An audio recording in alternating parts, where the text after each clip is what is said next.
Hey everybody, welcome to Crypto Mukbang with Kyle and John. Hi John, how are you tonight? Good, how are you? I'm doing okay. Nice to see that you've landed on the moon. Yes. Where's Doge? Is there a future in Doge? Honestly, I don't know. Anything's possible, I guess, at this time. Yeah, that's certainly true. Well, friends, tonight we're just doing a little test run. Hopefully one day we'll come to you live, but we're working on it. But until then, we've got a little, let's say, a template set up for us to bring this to you. So give us a break. We're working on evolving through this process, but so far so good, hopefully. So we're glad to be sitting in front of you. And I'm always glad to sit with John and talk about this crazy world of crypto. So anyway, what's the plan tonight, John? Fine. Well, we gotta first introduce some snacks that we're gonna enjoy. First the drink. I found this drink called Salty Crew Blondie Ale. I'm gonna give this a try. And found some tteokbokki almond. Never Nice. tried it before. It's like a supposedly spicy almond flavor, but yeah, give it a try. Sounds good. Tteokbokki. Can you tell us what tteokbokki is? Like, I know that's tteokbokki cracker, but what is tteokbokki? Tteokbokki is like a Korean um, snack made out of a mochi or a rice cake. Um, so everybody really love enjoying eating tteokbokki in Korea. So yeah, something easy, spicy, little sweet, but really good. Delicious street And food. that's the flavor of it. So we'll give it a try. Spicy and sweet. I don't have any snacks tonight, unfortunately. Um, Unbelievable. But I do have a drink. So what do I have? I've got an invisible can of monkish. So I'm trying to keep it so my wonderful Korean background doesn't eat the can. But anyway, it's right here. This is called Glitter Fog. And of course, Monkish is from Torrance, California. They're in South Bay. And if anybody's familiar with any of their other beers, they have the Foggy series. So a lot of them are IPAs, double IPAs, triple IPAs, and they're like strongly hopped. I mean, all their stuff's pretty heavy hopped in terms of the IPA style. But anyway, this is a pale ale that's kind of got the hop treatment of their Foggy series, but it's like a little boy. So it's a nice light beer. It's not going to be so high in the ABV, so I figured that's a good one. I always love it when they make pale ales, and they only make so many of them because they're almost always double IPAs, which they're tasty too, but they're stronger. You're looking, and theirs are stronger than maybe some other breweries' double IPA. So it's always like 8, 9%, and it's just like, no, I'm done with that. So to have a little, standard 6%, I'll take it. So anyway, guess I'll open it up. You ready, John? Yeah, I'm ready, but I'm gonna also open this up. Ooh, yeah. Smell the pepper. Smell the hops. Cheers. Cheers. Hmm. So I will say before I sip this that the head is nice on this. For a long time, a lot of these type of, well, West Coast breweries weren't always great on the head. So they've improved. A lot of people don't care about it, but I think it's something that is aesthetically pleasing. And it's from the brewers that I've talked to, it's not always easy to achieve like a beautiful, like retaining head. So anyway, cheers, John. I'm a little late. Very nice. Light, crisp, clean, very good. That's good. Yeah, this is really light too, as well. It's really good. Nothing strong. Nothing strong. Yeah, no, anyway, I'll shut up. so, And I'm gonna give this a try. yeah, I'm jealous. You know, I wanted to bring those. I know they're not even special anymore. You can get them at Costco, but the Korean snack I really like are those. I don't know if they're like corn-based chips, but they're the ones that are little turtles. They're like with the turtle on the bag. It's like green, and they're like a light. It's like a puff, Yes, right? they're so Yeah, good. So that would those be are my good. imaginary Korean snack tonight. Would be those turtle puffs. Yep, not bad. As good as the real thing. No. Where'd you get it? Actually, somebody sent this from Korea Oh, to good. my wife. Very cool. So yeah, I'm VIP. trying this. Yeah. So um maybe we could look at the market cap and see what's going on today. I heard and I seen just all red on the market cap. So Yeah, you can see it on the screen. Everything's red. Cardano, which has been kind of the case for the past few days. Oh, by the way, today is May 16th. It's almost 9 p.m. Pacific time. We're scrolling through Coin Market Cap and seeing, yeah, most things are red. Stable coins, let's not count them as green, true nope. greens.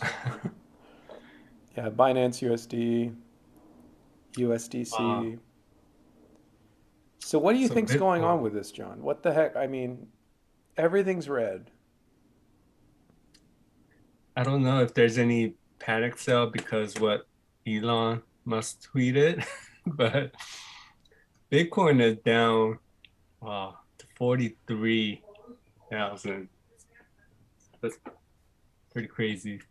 Yeah, I'm looking at it here. So we've got right at this moment 43, 330, 54, down almost 10% on the day, or I should say the Yep. 24 hours. And let's look at the past. Oh, the geez. So we're looking at all here.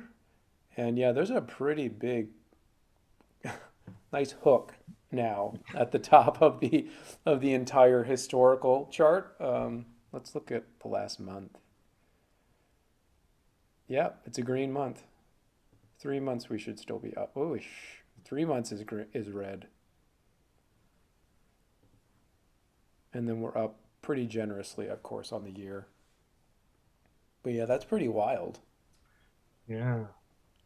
It's definitely related to what's going on with Elon tweeting and everyone getting their financial advice based upon Elon Musk's tweets. Why is it that he doesn't have a disclaimer, by the way? Not I don't know. financial advice, because everybody's watching him. I mean, I think speaking of your wonderful background, you know, there was kind of the joke going like, the sophisticated trading strategy of 2021: follow Elon, buy what he says to buy, and sell when it goes crazy high because it just pumps like, and it's like, truly sophisticated strategy of, growing your finances. But but he's powerful, right? What he Yep. says, a lot of people are listening to it, and including you and I would say we follow him and we're interested. I mean, we're talking about him now, right? He's a big name, but looking back now, it's like I think we celebrate bigger names coming into cryptocurrency because we like to see that adoption, and it's been kind of a long time coming in many ways, especially like positive stories with crypto, because a few years ago it was like the four horsemen were like uh, always affiliated with cryptos. It's like, some kind of illicit trading or drug money or, whatever. You're trying to tax evade, whatever the narrative was. It was really, really negative in the earlier days. And now it's not so negative. Right. And we like when people like Elon come on board, with, he's an eccentric guy with lots of ideas. But is it is it helpful now that we're looking at this? Has it helped us in the cause of like, yes, there is a cause for crypto. Maybe we should talk about what that is. But is he helping crypto? And what does that even mean? Or is he harming the space? What do you think? Yeah. I mean, in the beginning, when he got on board with Bitcoin, everybody loved it because the price just spiked, right? They bought what over 1 point some billion.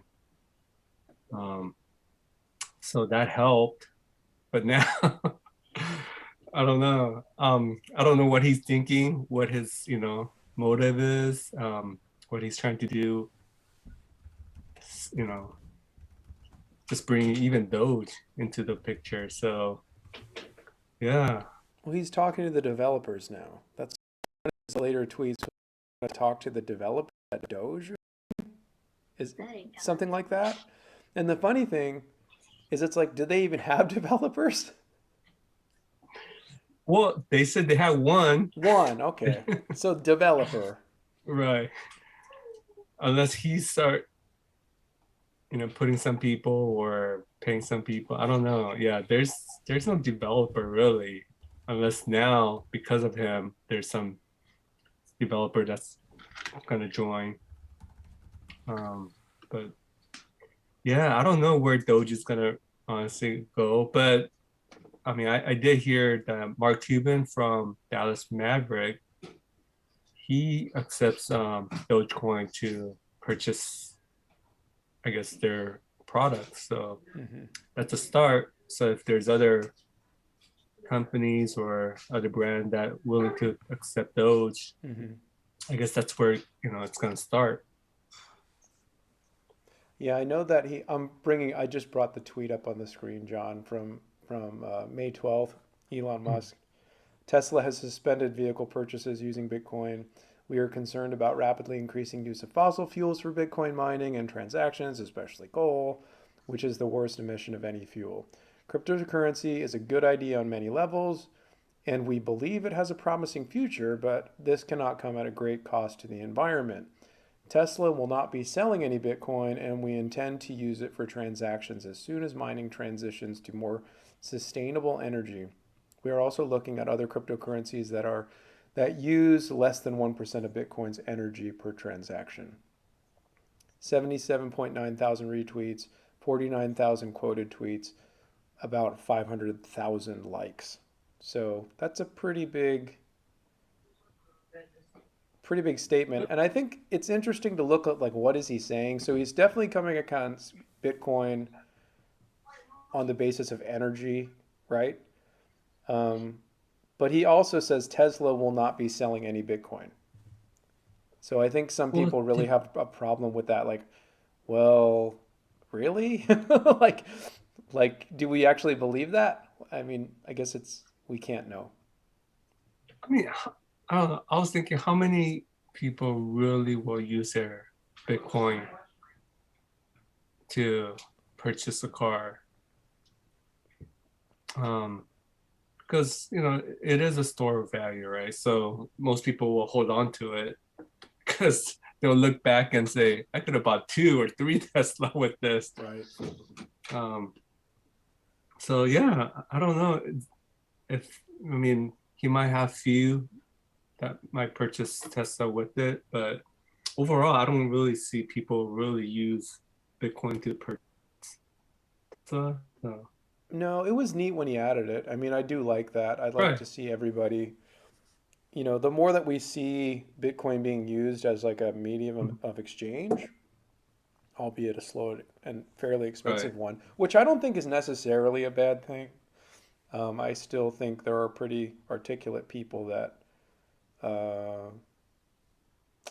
lay out the case for Bitcoin very well, like Michael Saylor, for example.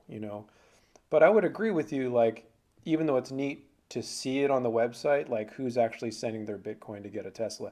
Maybe if you're an early, you've been in since, the early days and you're sitting on a pile of Bitcoin, maybe. right. But like, I can see that. I would rather, sell my Tesla for Bitcoin, or do the reverse, not just let's take, if we agree with Michael Saylor, like an infinitely appreciating asset and trade it in for a vehicle, however great it may be, um, that immediately starts to depreciate, right? I don't, there is dog mode, and my wife is compelling. We need dog mode, but it's a car, and like not only that, Right. like the electric vehicles, it's pretty new yet. So, with supply, I've heard like with supply lines and just like yeah, supply lines really breaking down with COVID. They're not all, back where they maybe where we might like them to be.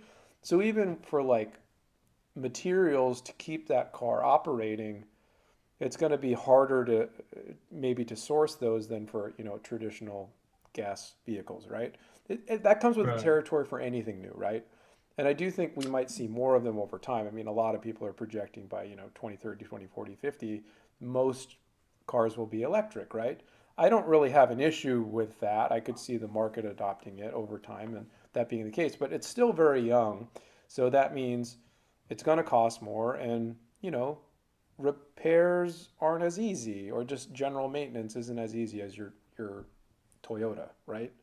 So I think that's something that faces Tesla too, like even in good times, right? Not to mention supply line disruptions with COVID and all the other stuff. Right. And I mean, even with producing a lithium battery for these cars, I don't know. I'm pretty sure there's thing that goes in there that's not, I mean, environmental safe. So, I mean, yeah, if you really want to dig in, it's just, yeah. Yeah. And I saw somebody also tweet on the SpaceX, right? Are they gonna switch it to a battery operated spaceship? Right. So, How much energy does it take to like fling metal out of our atmosphere and right. return it again? Fuel. It might take a little bit. And I saw that too about the lithium, like, oh, how eco-friendly is this? And there's like, gigantic holes just in the earth. Like that takes, and I'm not saying that's bad, right? There are lithium batteries in your cameras and lithium, right? And he's building gigantic versions of them. Um, so like, I guess the point is like, energy is going to be expended. What is a valid use, or like it's going to be expended. So, what basically justifies the expense of the energy, right? Right. And does a Bitcoin justify that? Does a Tesla justify that use of energy? Does having servers to support Twitter so we can kind of enjoy free speech justify that? Like, I think that's, you could keep going on like, where should our energy go? And I don't think anyone can really answer that, right? And that's why we leave it Right. to the market, if you will, right, to decide where assets are allocated, right? But I mean, it's a good question. I'm not saying we should, It is. you Yeah. know, Right. blow, dig holes and, waste energy for no reason. But it's just an interesting about face, and it does seem a little bit kind of double standardish too, like with what we're talking about. So I think people were wondering, like, since it was such like an about face for him, like, did somebody speak with him, or will it jeopardize contracts he might have with government, or maybe funding he might receive from who knows what? I don't know. But he definitely Yeah. was a part of the red, and I think that's still true. Um, Although I was reading a newsletter from Pomp the other day, and he's basically saying, "Don't worry about it; it's a blip." And maybe we could talk about that. Like, what do we think this red is? Like, is this the new bear market for months, or is this just a blip that we'll recover from? And Max Kaiser's right, and we're going to see a 220,000 Bitcoin in 2021. Yeah. I mean, I feel like we're still in the bull market. Um, I think, every time if we zoom out, we see this trend. So, I mean, this could be a dip, but if we're still in the bull market, it's something that we just got to go through. Yeah, so I don't see a big issue. Yeah, Yeah. I'm going to look here. Let's see. Well, do you think Bitcoin would ever switch to, proof of stake from proof of work? Of course. There already is a Yeah. proof of stake Bitcoin. It's called Bitcoin Confidential, which is Yes. the Yes. most eco-friendly Bitcoin That's in right. existence. It's fast. It's cheap. It's been private since block zero. I know I've lost You everyone should now. pull it up. I've Well, lost everyone now. But that's interesting or, though, because it actually is a version of Bitcoin. It's the mhm, Bitcoin code, yet it is proof of stake.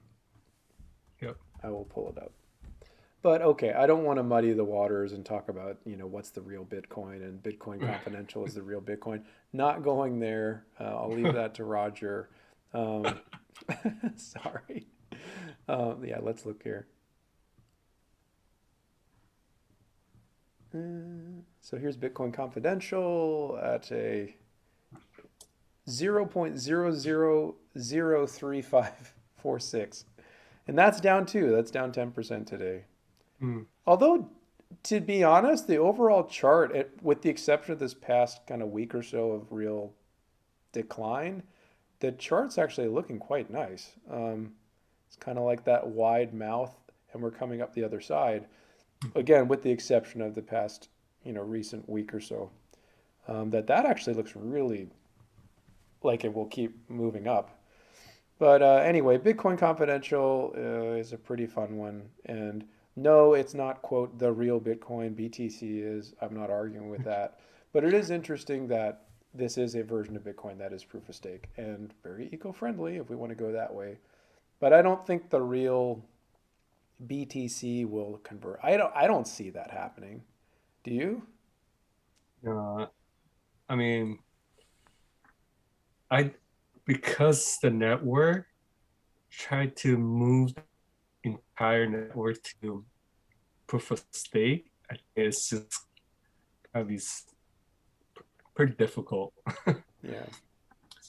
Yeah, because if people talk about environmental stuff like Elon, I wonder if there is a way down the line that you could move that system into proof of stake.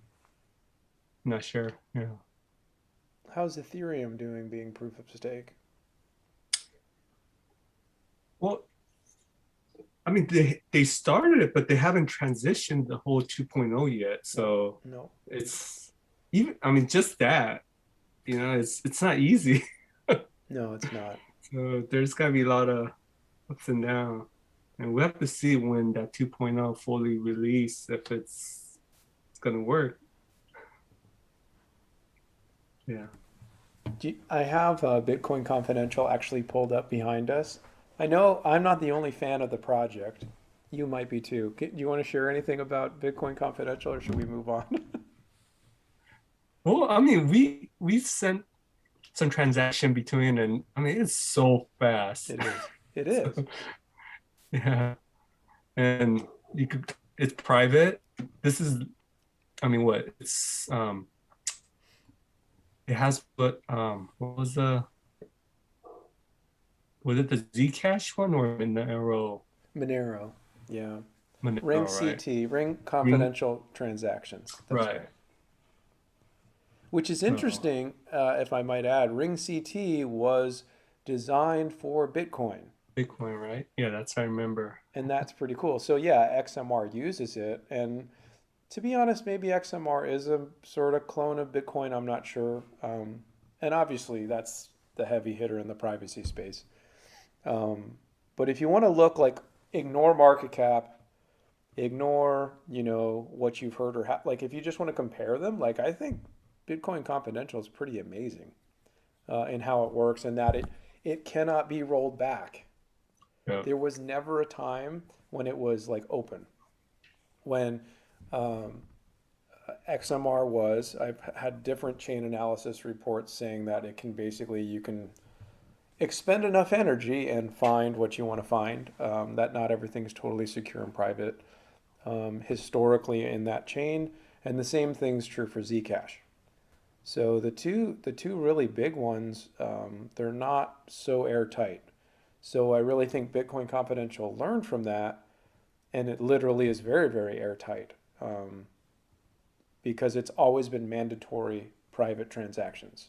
There is no open transactions at all. So pretty cool.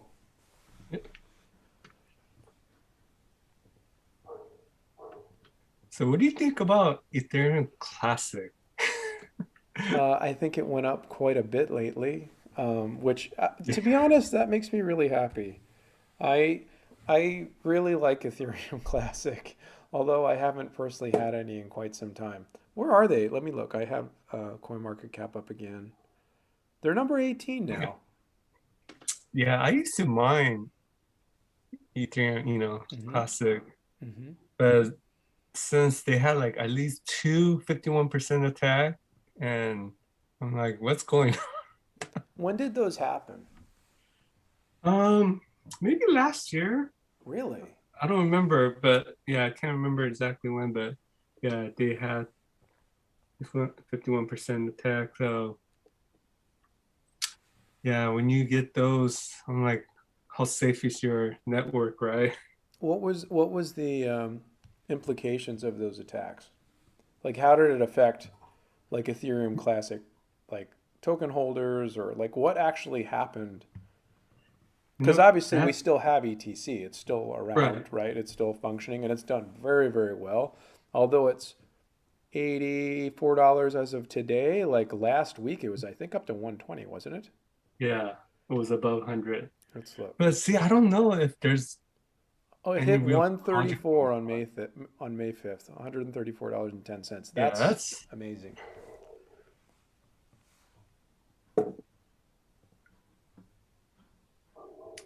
yeah.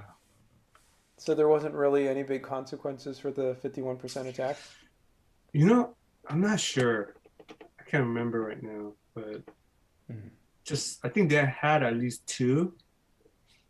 So I mean, I don't know if they had any funds stolen or not. Um, because that's the main goal for if they try to do a 51% tax, try to take the funds. So I don't know if that occurred or yeah, I can't remember. Mm. Certainly interesting stuff. Um, hmm. So I see Litecoin. Is it gonna hit 1,000? I certainly think so. Oh, I know. We're so discouraged right now. That's the one thing, whether you're on crypto Twitter or just generally just following this space, like it's so extreme. It is. Even after following it for a little while, like you just feel the vibe. It's like you can just feel like the morale's just down right now. And like it's been like a week. Like if it would have been like literally, 7 days ago, everyone would be like, "Oh my gosh, and then you have, some FUD from Elon, like we discussed earlier, and some prices start to drop, and then they really start to drop, and then it's a few days of dropping. It's almost like, oh man, when it's like, okay, like you said, zoom out and think about what's going on here. And Right. um, so I don't think we're done with this. I don't think the music stopped. I mean, we're just getting started with, continuing to print lots of currency units at the federal level and administer, distribute those to various um, to individuals and I'm sure businesses, right? So different components of society will receive lots of money. And, I think this is one of those areas that's really receiving a lot of that money. So that's not going to change, in my opinion. So I think this is going to be kind of an inflation black hole for a little longer. um, but let's see, Litecoin. I do think it will. I think, to be honest, 1,000's not actually that high. Um, I like the number. It's clean. As of a few days ago, there was actually a hashtag, Litecoin21K, and I'm like, yes. uh, I can't take credit for it, of course. 140 people follow me, but I'm going to take credit for it. No, I'm just kidding.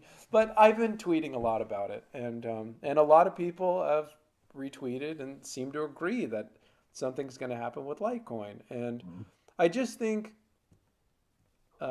if you look at its history, it's going to be 10 years old this October. It's the original altcoin. It's been in the top 10 for the vast majority of um, its history. Now, I know there are two coins ahead of it right now, which irks me a little bit, but I can't get so personal about it. And of course, one of them is Bitcoin Cash.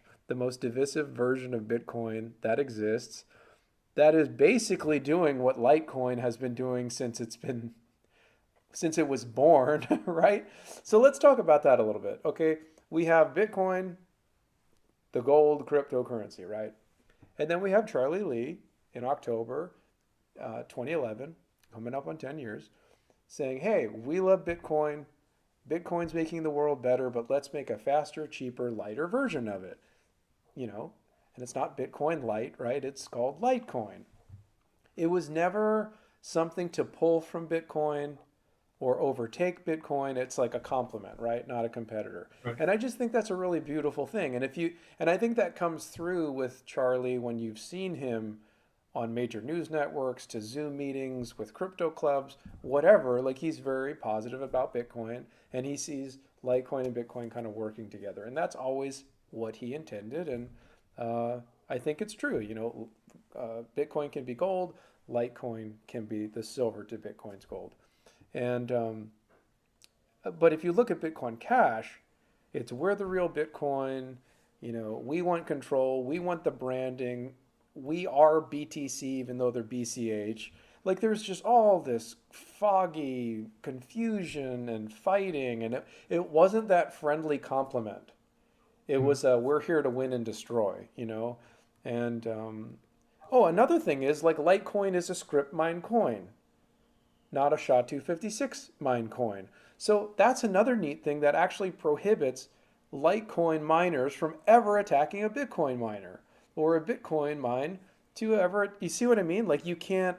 They're like separate and friendly versus you know the battle of the Bitcoins. And again, BTC is Bitcoin, right? But BCH, while I like the idea of a faster, cheaper, I just think I've been so soured to their marketing. It's like even if it's a good coin that works, it's just kind of gross. And that's when I just say, if you want a version of Bitcoin Cash or whatever, like Litecoin's been doing that like 7 years, I think, before the fork happened with Bitcoin. So I just think there's a lot. Litecoin is a much friendlier, more positive project, and I think it exists for good reason, and I think it functions well. So for us to look at what's the price today? Let me take a look here. So Litecoin's at 269 now. That's really actually quite low because it broke its all-time high within the past 30 days, and that all-time high was 366, I believe. Um, let's see here. And it recently got up to coin market cap saying 397, but I believe it got up to 435. I hope I'm not misquoting. Um, so it just broke that all-time high, right? And if Mhm. we saw, and if we look at Ethereum or if we look at Bitcoin, they kind of were gathering steam for a few years. They broke their all-time high and then they just blew past it. We had the $19,000-$20,000 Bitcoin, and then this past, was it November 2020, somewhere around that, or December? I can't remember. It broke the 20, went to 28, went to 35, and then what was the highest? 64, Yeah, around there. mid 60,000s. So Yep. I mean, I was like, oh my gosh, it's 28,000. It's probably going to correct. I was wrong. I was way wrong. And so I think it went a lot further than I thought it did. Ethereum, same thing. They had 1,200. That was kind of the previous all-time high, 12 or 1,400, somewhere in there. And wait a few years, and now it's at, what's the price today? And keep in mind, this is down. So Ethereum's at 3,234. Within the past 10 days, I want to say it broke 4,000. So let's see. So yeah, it was 4,330 on May 11th. That's 5 days ago. So these things are really just they're breaking where they were, and they're blowing past it generously. Um, so I think Litecoin hasn't done that yet. We just saw it break. its previous all-time high. Now it's pulled back because of the whole red zone that we're looking at here, the great Elon bloodbath. Um, but if things proceed like we're seeing, I mean, to say we were at 400 the other day, times three is 1200. So like if you do Litecoin to 1,000, that's not actually that high, you know. You might actually see, 2,400 for a Right. Litecoin if we're going to look at it and if it behaves. And actually, there's a lot of folks writing now and comparing the Ethereum chart specifically to the Litecoin chart. You can almost superimpose Litecoin over ETH and it looks identical with like all-time high, trough, bump, build. And so I'm hoping. I don't have a crystal ball. I do like Litecoin. Um, and I've known about Litecoin for a very long time, and it is kind of just one of the projects I really like. And so, yes, I don't think it's unreasonable to see Litecoin to 1,000 this year, even though we're seeing all red and a very discounted Litecoin again today at 260. What do you think? Yeah. Crazy talk? No, no, that makes sense. Because right now, I don't think we hit the top yet from our bull market. I don't either. So yeah, I mean, I didn't think it would go 60, what, four for Bitcoin that quickly. Yeah. So anything's possible in crypto. It'll go up, it could go down, much as it went back, went up. So yeah, um, two, three. I mean, it's not impossible for Litecoin. I mean, BTC is what projected over 200,000. So if you Yeah. see that, yeah, And Grayscale's definitely. loading up on them. You can look at the Grayscale Litecoin Trust. They have a report out about it, and they've been accumulating a lot. Um, so I don't think they're foolish to do that, right? So I think there's just things that point to Litecoin's stability and consistency. Like they're always added to exchanges first. They are the Bitcoin testnet, which I think is a good thing. They're doing Mimblewimble, which could be pretty interesting. And I would see if they can do that successful in Bitcoin following suit in some fashion for their coin. So Litecoin's really important. Um, I think that's a good word on Litecoin today. Last thing, I know we're going a little long here, but I know that you really like ADA Cardano. I have some too. I listened to you and I didn't dive deep. I'm like, okay, Cardano, let's test it out. They've done very well this year. Um, Going to pull them up on the screen now. Uh-oh, I pulled up the white screen. Here we go. Okay. So Cardano, it's at $2.12. In January, what was it? The price in January, I want to say it was like 3 cents or something crazy. Yes, Was it point zero was. three three three cents. Yeah, so it went from 3 cents to, I mean, this is crazy. In the past 3 months alone, which isn't the entire year, um, does it give me a percentage here? No, it doesn't. It's not. It's not giving me what that percentage would be, but it's gone bonkers. So tell us a little bit about Cardano, if you don't mind, or why do Well, you like it? I like their steadiness. Like they're taking their time, basically. Like they're not rushing. And I guess we could go deeper on our next chat because I do have to leave soon. Take care of my kids, Sure thing. put them to bed. But yeah, Charles Hoskinson was also the founder of Ethereum, and he didn't like the direction that Ethereum was going. And now you see Ethereum have to switch to 2.0 because you know what's happening, right, with the gas fees, and it's just bottlenecking from every other transaction going on. I mean, people are complaining because they want to transfer $50 worth of what Tether. It cost them $75 Oh gas gosh, fee. That's ridiculous, totally right? true. With Cardano, it won't be like that. But I know they're still working on their smart contract, and I think that's their Gogan era. So yeah, we could dive in deeper on our next session. But yeah, I just like they take their time slowly. They want to make sure all angles and tests and just make sure everything's working properly.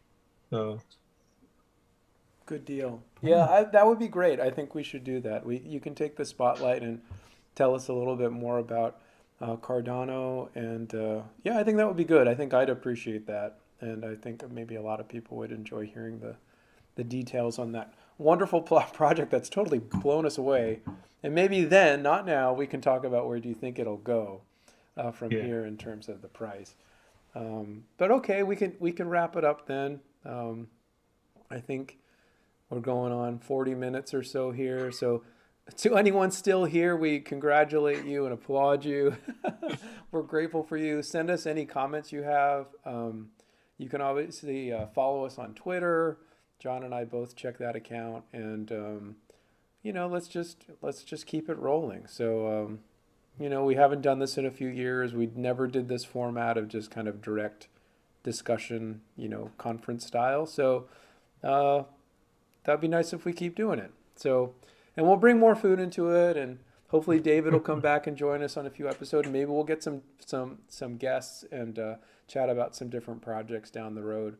Um, that's it for me. What about you, John? You wrap us up. yeah. Prior to this, I mentioned to Kyle, we could maybe talk about Dragonchain, and I do, have some Dragonchain, and I want able to stake these Dragonchain. So maybe we could, talk about how to stake and or even share what we hold, our portfolio. Maybe those are fun topic. So yeah, we'll we'll try to bring more content for the future. Sounds good to me. All right, friends. I think that's a wrap from us both. Thank you. Cheers. Peace.